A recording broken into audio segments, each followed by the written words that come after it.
In Ukraine, the misery of a major conflict has returned to Europe. Russia's invasion of its neighbour has killed tens of thousands of people and shocked the world.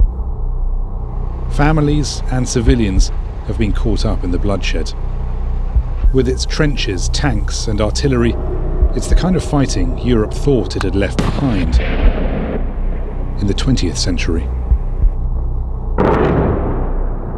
But this war has also been a battleground for some very modern technology. It is the world's first full-scale drone war.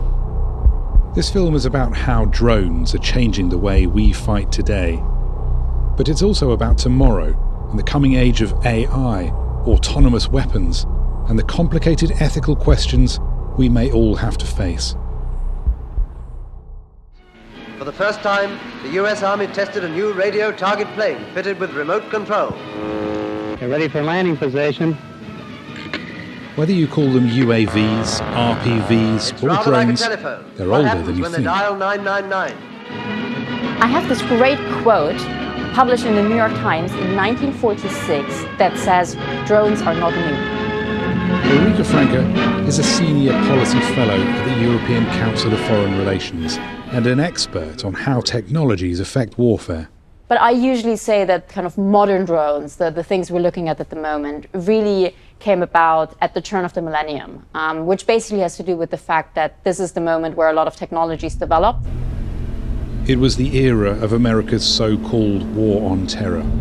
From the safety of US air bases, operators piloted armed Predators and Reapers over Afghanistan, Iraq, Pakistan, Somalia, and Yemen. This wasn't just death from above, this was death from the other side of the world. The remote technological might of the most powerful military on the planet versus fighters in dusty cars and dusty towns. And the civilians caught in the wrong places at the wrong times. أصبحنا ننظر إليها كأداة رعب وأداة قتل، يعني كلما سمع حتى الأطفال إذا سمعوا صوت طائرة تراهم يعني يختبئوا وكأنها ستكرر الهجوم. But two recent wars show how drones can be used by more evenly matched enemies. In September 2020, Azerbaijani troops and tanks poured across the line of contact into Armenian-controlled Nagorno-Karabakh. A frozen conflict reignited. During Nagorno-Karabakh, particularly those areas, leveraged Turkish and their own technology to give the Armenians, let's put it this way, a very hard time. Azerbaijan used drones bought from Turkey and Israel to destroy seemingly defenseless Armenian troops and armor on the ground, and then broadcast the videos to the world. What drones basically give you is a camera team that follows your every move. If you do a drone operation, you always film everything you do, take pictures and all of this. And of course, this material can then be used for information warfare, for propaganda purposes. But I wouldn't want to overplay the role of drones in that war. It's very difficult to overplay, however, the role of drones in Ukraine. Ukraine has shown us where drone warfare is going. In such high attrition combat, commercial quadcopters are cheap and plentiful enough to be an almost disposable frontline tool. The Ukrainians are using these and more advanced drones for tasks both lethal and otherwise. The drone filming this is guiding a surrendering Russian to waiting Ukrainian troops. Here, a drone is retrieving a Russian military radio. Now Ukrainians can eavesdrop on their enemy's plans. This is two drones actually fighting each other, machine against machine, in a battle for the skies. In Ukraine, they really are coming up with novel ways of how to use drones, using them to attack ships. The October strike on Russia's Black Sea fleet using specially designed military sea drones is perhaps the most audacious use of drones in the war so far. But the really revolutionary thing about drones, I would argue, is the surveillance and reconnaissance they provide. Because all of a sudden you get really cheaply, really easily, 24/7 surveillance in the sky and at quite low hierarchical levels in an armed force. This has transformed the use of artillery. Live drone pictures show gun crews where to fire, and misses can be corrected so the next strike hits. Certainly, Ukraine's drone use has been the more innovative, but Russia is waging drone warfare too, and for many of the same tasks: surveillance, artillery correction, and attack.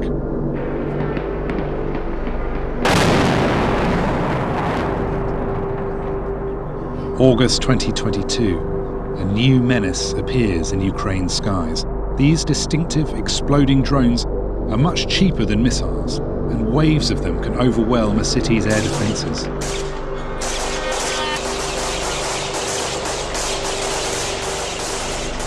Desperate police try to shoot them down as they come in.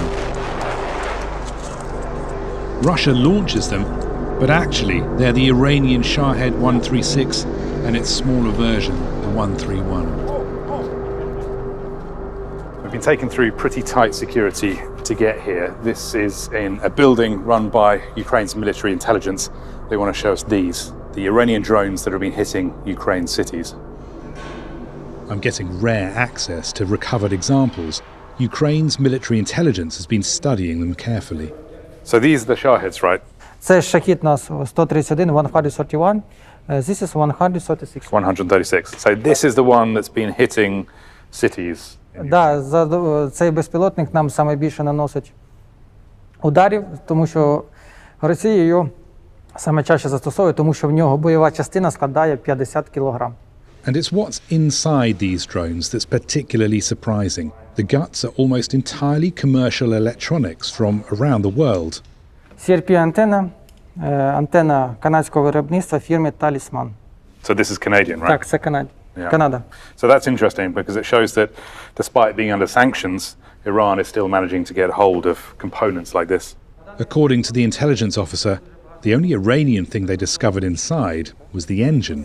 What have you found out from these drones here that help you combat future attacks? В даних безпілотниках ми знайшли комплектуючі закордонних виробників. Всі ці комплектуючі ми передали нашим закордонним партнерам, щоб не уможливити поставку даних комплектуючих до Ірану. Також ми там знайшли CRP-антенну, дізналися, на якій частоті вони працює, ця антенна, та як здійснювати її подавлення. Indeed, whether by jamming or shooting them down, Ukraine's success rate against the Shaheds is now 90, sometimes 100%. In short, they've adapted. For the firms leading this 21st century arms race, there is no better laboratory for their technology than war. These Ukrainian troops are using FlyEye, made by the Polish defence firm WB Group. It's largely automated and can fly for 6 hours, watching everything going on below. The company also makes Warmate, a swarmable, loitering munition believed to have been used in this attack on a Russian base. Neither platform is new, but in WB Group's Warsaw showroom, its executives tell me what they're learning from the war next door is vital. We get the feedback every day from Ukrainians, and we are updating. Using this feedback, we update the system day by day. So every week the system is better. This symbiotic information loop is now accelerating the development of drones. We just on our own eyes see the revolution, when the drones are the best soldiers' helper or the best friend of the soldiers, and it already happens. Right now? Right now, especially in the Ukraine when they use the very cheap drones to locate some enemies on the battlefield. But where's this revolution going? So David, what do you think the future holds? What will drones, UAVs be doing in 5 or 10 years' time that they're not doing now? Now it is much more automated than 10 years ago, and I'm sure it will be changed in the next 10 years. And artificial intelligence is going to be an important part of that, do you think? Mainly artificial intelligence, machine learning will take control over the UAVs. But in the future, it will become automatic. Probably in the near future, UAV will fly over the target, find the target, decide it is the target, and probably, maybe in the future, will attack. We're now entering ethically treacherous territory. lethal machines potentially making their own decisions about whether to kill. Remy Wilk is sure that's a step too far. You know, the war is the struggle between the humans, not between the machines. We can use the machines as the tools, of course, and as our little helpers, but never ever the machines will make a decision about life and death. Always the human being has to push the button. But David isn't so convinced. And do you think AI can and should be trusted to make those decisions? Today not, but we will see in the future. I don't know. I think the world goes in this direction. It's a taste of the moral question being asked right now in those countries leading the drone and artificial intelligence revolutions, and it's one we'll come back to. First, though, It is easy to get carried away with all of this, but drones by themselves cannot win wars. They didn't, for example, lead to victory in Afghanistan for the United States and its allies. And for all the surveillance, stealth, and precision that drones provide, the militaries that use them can still make awful mistakes. as the last Americans pulled out of Kabul and the Taliban closed in, tragedy piled on top of tragedy. 3 days after a devastating suicide attack at Kabul airport, the US military fired missiles from a drone at what it said was an Islamic State fighter with a car full of explosives. But it wasn't.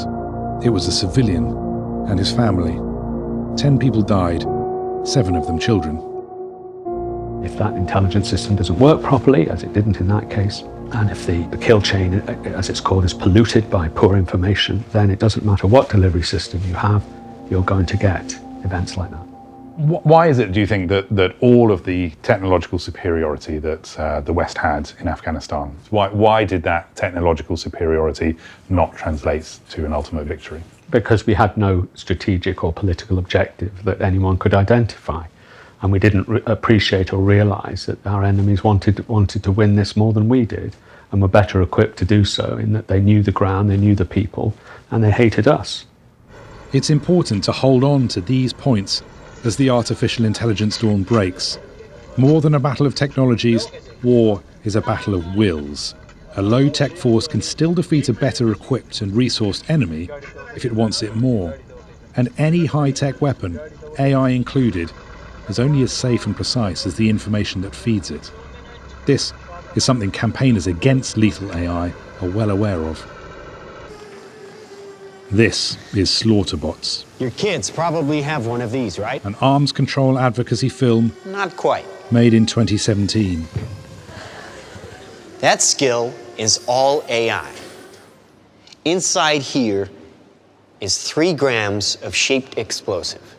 This is how it works.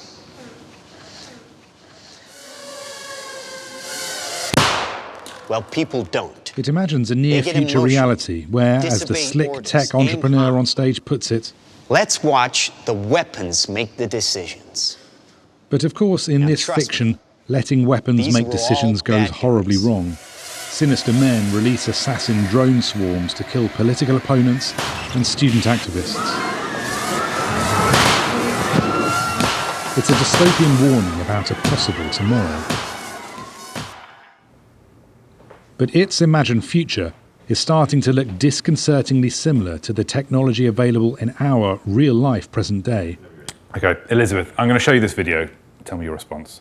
Elizabeth Miner is an arms control campaigner for the group Stop Killer Robots, and I'm showing her the promo for a new Israeli military drone. The Lanius conducts GPS navigation, flight, scanning, mapping enemy detection, and lethality in a complex urban environment.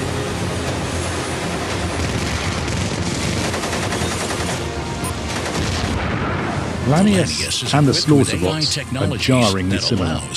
Lanius isn't yet making its own decisions to kill, a person is. But this is a design choice, not a technological inability. This video shows direction of travel that we're seeing in terms of developments in increasing autonomy in weapon systems. One major concern that we have is that with autonomous weapons, there's an erosion of human control over the use of force, and also the increasing automation of decisions to kill, to take a human life. How do you stop killer robots? What's the process? We want to see a treaty negotiated by states at an international level to prohibit certain autonomous weapon systems, so those that automatically target people, and also systems that can't be meaningfully controlled. Heavily laden bombers leave the airfield every few seconds for their long and hazardous flight. The good wishes of their Japan, comrades on the ground go with them. 1945. A new and terrible era of destruction.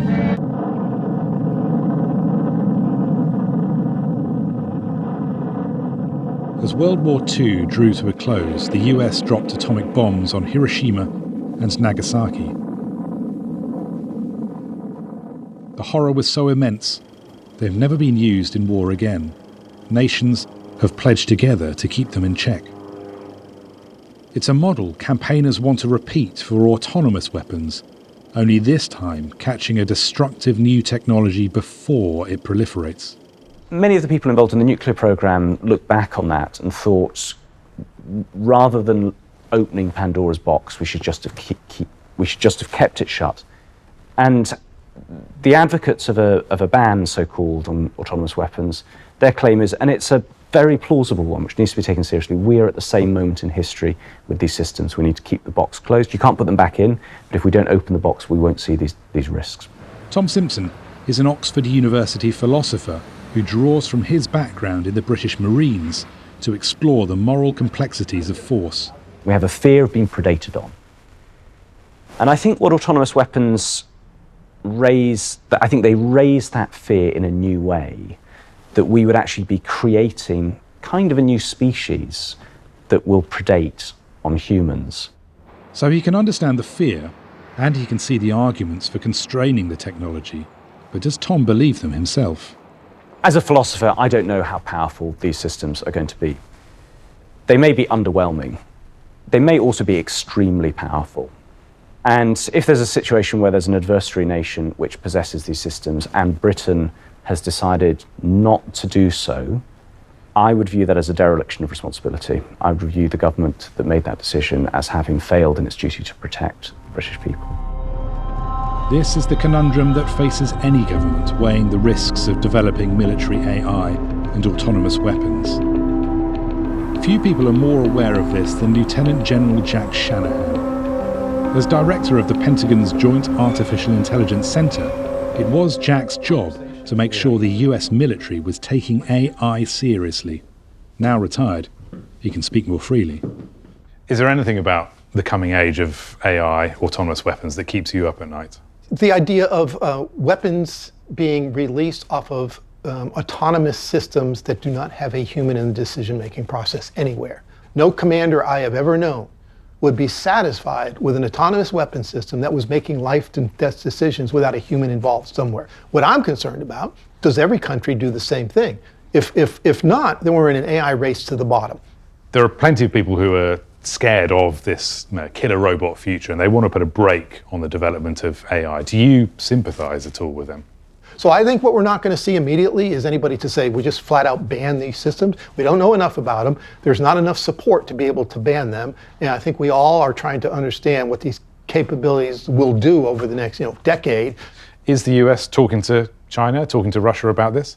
Yeah, at least on an unofficial level, you call track 2 dialogues. These are ongoing conversations that we have. Is the coming age of AI and drones going to make the weapon systems that we've come to take for granted, warships, jet planes, tanks, things like that, is it going to make those obsolete? There are some people who say we just need to give up on all these legacy systems and jump into this miracle future of AI. It's not going to happen. One, politically, it will never happen because you have people lobbying for these systems. But two, it's also unrealistic to think these capabilities will develop that quickly on the AI side. What we will see is a way to bridge what I call legacy systems, the more traditional big weapon systems, with some of these AI capabilities that will make a better weapon systems, and you'll use it in different ways. What's the US military using AI for right now? Mostly things like image recognition, object detection, classification, and tracking. What machines do is get through massive amounts of information almost instantly, and then be able to say to an analyst, look here, or to an operator, look here. So it's really, I don't want to say they're mundane uses of AIs, but they're definitely not headline grabbing uses of AI yet. I'll tell you what I never worked on was killer robots. There were no lethal autonomous weapon systems because the technology was still new. And we had so many different ways we could use AI to help improve operations everywhere else in the department that was not at the top of our list of things. Hostile drone identified, move to Sector Bravo. Someone will be prioritizing killer robots though. So the arms race to counter swarms is well underway. The US company Drone Shield hopes its drone guns will add a layer to the defenses.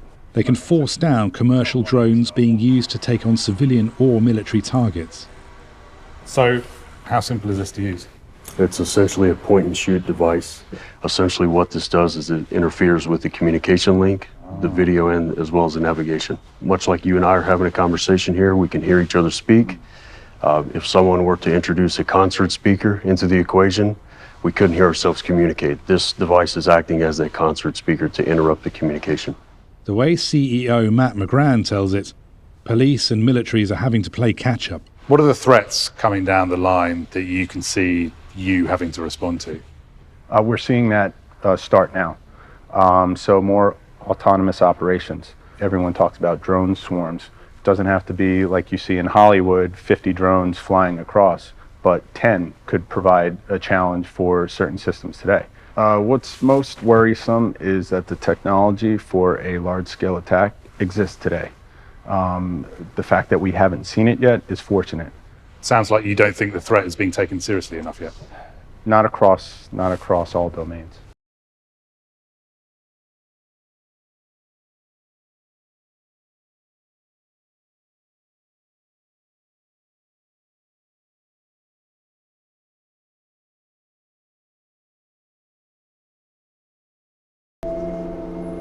And the armed forces of developed nations will increasingly be reliant on machine learning. But whether they allow lethal systems to make their own kill decisions will become a dominant issue as AI develops. I wouldn't like to be on a battlefield 10 years hence. I think it'll be a very lethal place. So swarming is one area that I think is important. The other area that I think is important is miniaturization, especially when it comes to armed drones. There's going to be a great many conflicts, I expect, in the future, which have similar characteristics to the Afghan campaign, in which reliance on technology will not just not help you win, it may actively help you lose. I can see a future where countries that are more interested in effect than ethics would entirely, or could almost entirely, outsource their combat to ML, to machine learning or AI. I'm less immediately concerned with the Terminator and more concerned with AI-enabled surveillance in countries such as China and elsewhere. I suspect the battlefield of 30 years' time will probably be pretty similar to the battlefield we have today. And the Ukraine crisis exhibits this as well, that it's entirely recognizable to a World War II kernel. No one has a crystal ball. Predictions invariably contain guesswork. But two things are certain. Humans will always find reasons to fight. And humans always look for more efficient ways to kill each other.